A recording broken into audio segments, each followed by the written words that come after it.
दो लाइन कुछ मूड मिजाज बनाई के वो कुछ बजाई ला ओकर बाद एक छोट सा विराम हो जाए।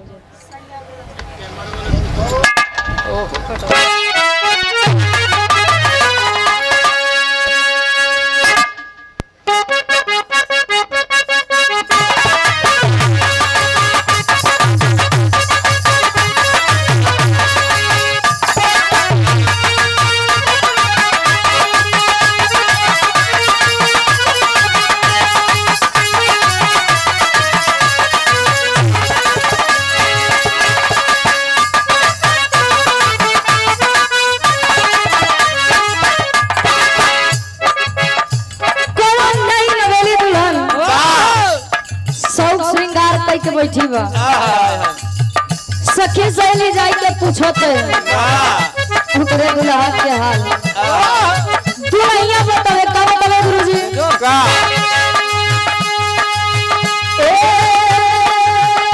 राजा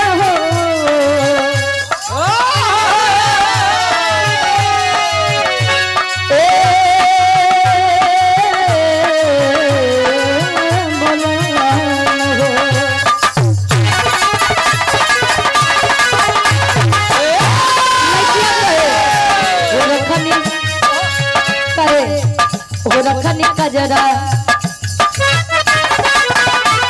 क्या बात है रखनी लखिया में कजरा लगा के रखनी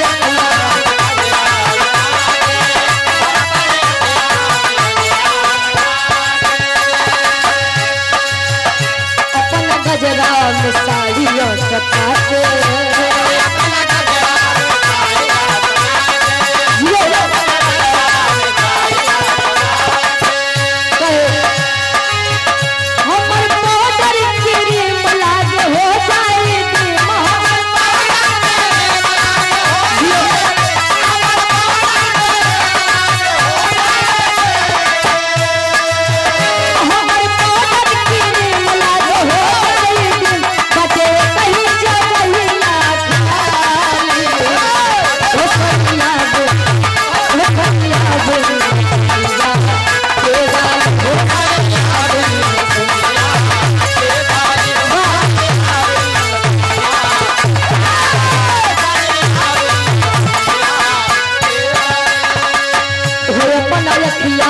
कजरा लगा के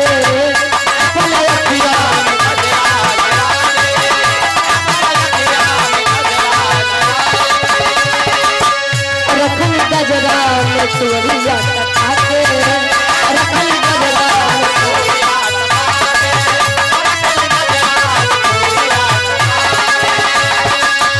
हमर पादर के मलाज हो जाए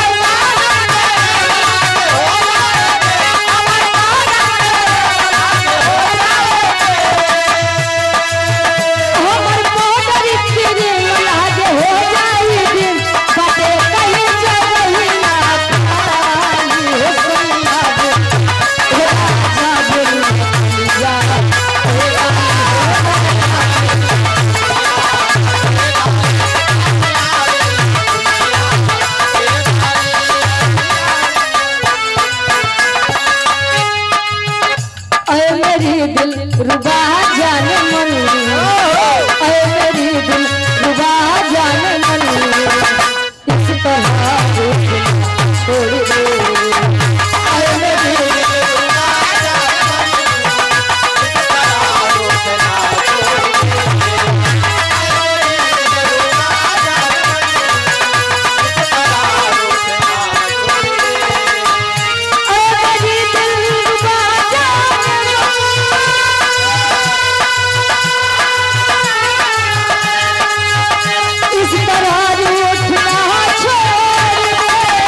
बंद कर दिया लठिया।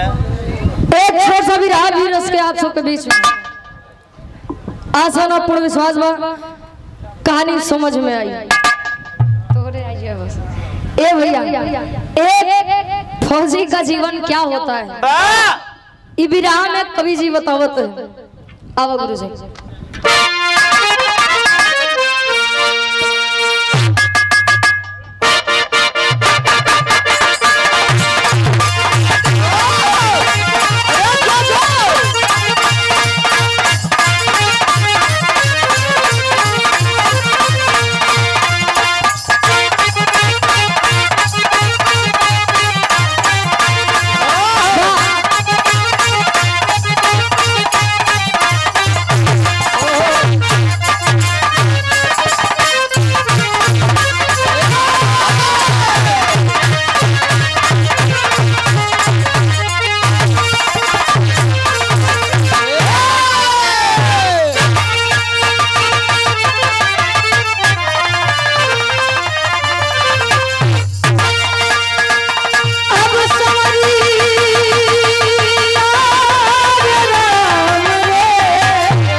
आदरणीय आप कवि जी कलम के बादशाह कहे जाने वाले आदरणीय आप गया गुरु जी की लेखनी 4 लाइन भूमिका के अंदर भाव देत बा वीरों के बारे में कैसे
कोई फरिश्ता जिंदगी बड़ी है। जिंदगी जीने के बाद लोग अपने मातृभूमि के लिए अपना जीवन कुर्बान कर दे। ऐसे वीरों को सत नमन है। इस विराह के माध्यम से बताया जाता है जीवन एक ही बार मिलता है। जो कोई अपने परिवार के लिए अपनी जन्मदायिनी माँ के लिए जान नहीं देना चाहता तो कोई अपने मातृभूमि के लिए अपने जीवन को दांव पर लगा देता है। विराह में बहुत सुंदर कवि जी गजल के भाव देते हैं कैसे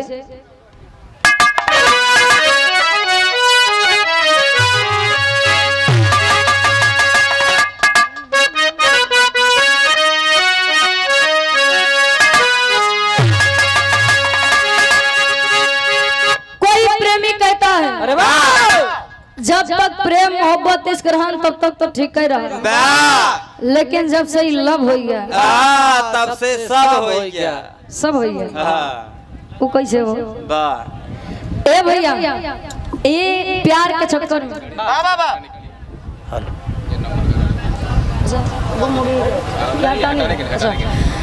और यहाँ पर उपस्थित जितने भी बाबू भैया लोग हैं, अगर यह गाड़ी आपकी है तो आप लोग हटा लीजिए।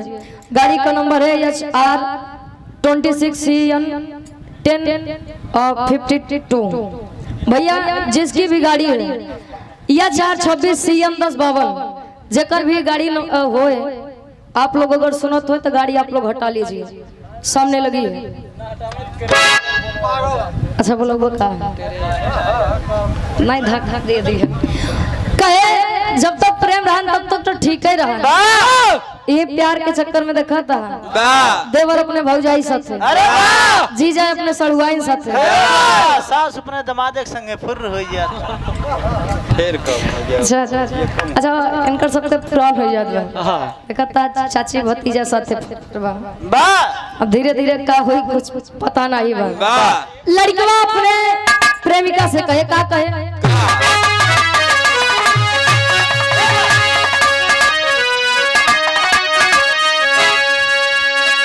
अरे जब प्यार किया तो अरे जब प्यार किया तो डरना क्या जब प्यार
चोरी नहीं कि छुप छुप के आए भरना क्या। ए भैया प्यार करना कोई गलत बात नहीं है, लेकिन प्यार पाक होना चाहिए, पवित्र होना चाहिए। प्रेम आते कि जो ने आप लोग उतना दूर से बुलाए के यहाँ गवावत है, एक के प्यार नहीं होता है। प्रेम कई प्रकार का होता है।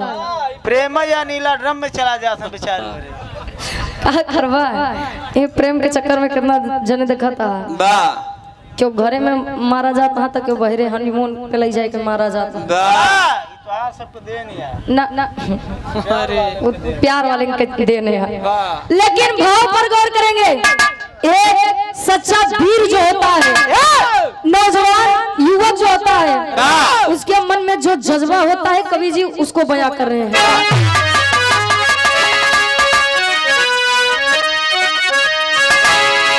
अरे भारत का चांद, अरे भारत का चांद सितारा है, भारत का चांद।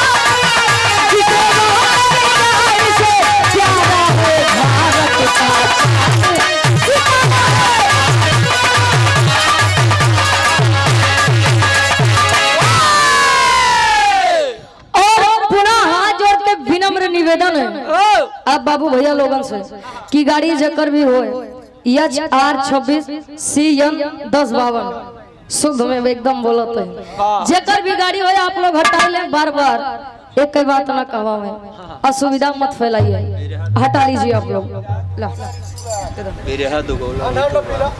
नहीं भैया बाहर ले जा, बाहर पिए दे। हाँ बिरहा दुगोला क्या प्रोप्राइटर साहब ऋतुराज संजय भैया, इस भाव को समझते हुए आप बिरहा दोगला क्या प्रोप्राइटर साहब संजय भैया जी 101 रुपए देकर सम्मान किए। चरणों में कोट कोट नमन है, आशीर्वाद के चाह रहे कि हम बच्चे अपनी कला में कामयाब रहे।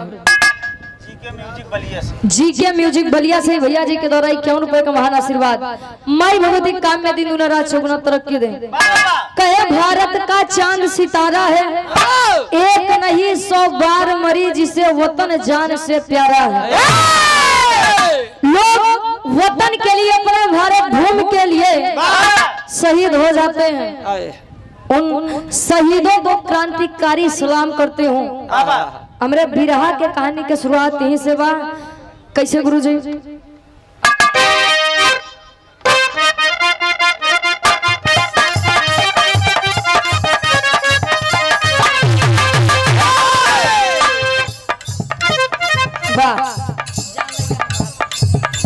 और यहाँ पारणी परम सम्मानीय जन्म में सम्मान पाने वाले आप डॉक्टर ओम प्रकाश यादव जी, पूर्व प्रधान, खेसर से इस भाव को समझते हुए 500 रुपए का महान आशीर्वाद चरणों में कोट कोट नमन आशीर्वाद के चारे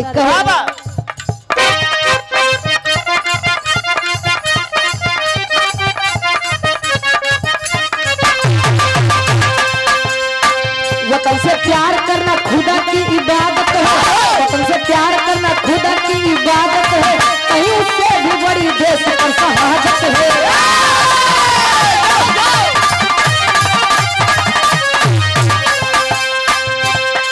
शहीदी खंड गाजीपुर को कहा जाता है, शहीदी खंड गाजीपुर को कहा जाता है, देश के सरहद पे जिससे अटूट नाता है।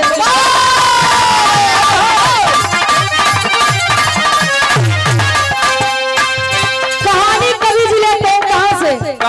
गाजीपुर के एक छोट सा ग्राम बात जाही रायपुर से। कहानी बात क्या कर और आप आदरणीय परम सम्मानित हृदय के गार्जियन जी संजीत यादव जी, खिचड़ी चौधरी हुसैनाबाद से आप 500 रुपए देकर सम्मान किए। चरणों में कोट कोट नमन आशीर्वाद के चारे कहे।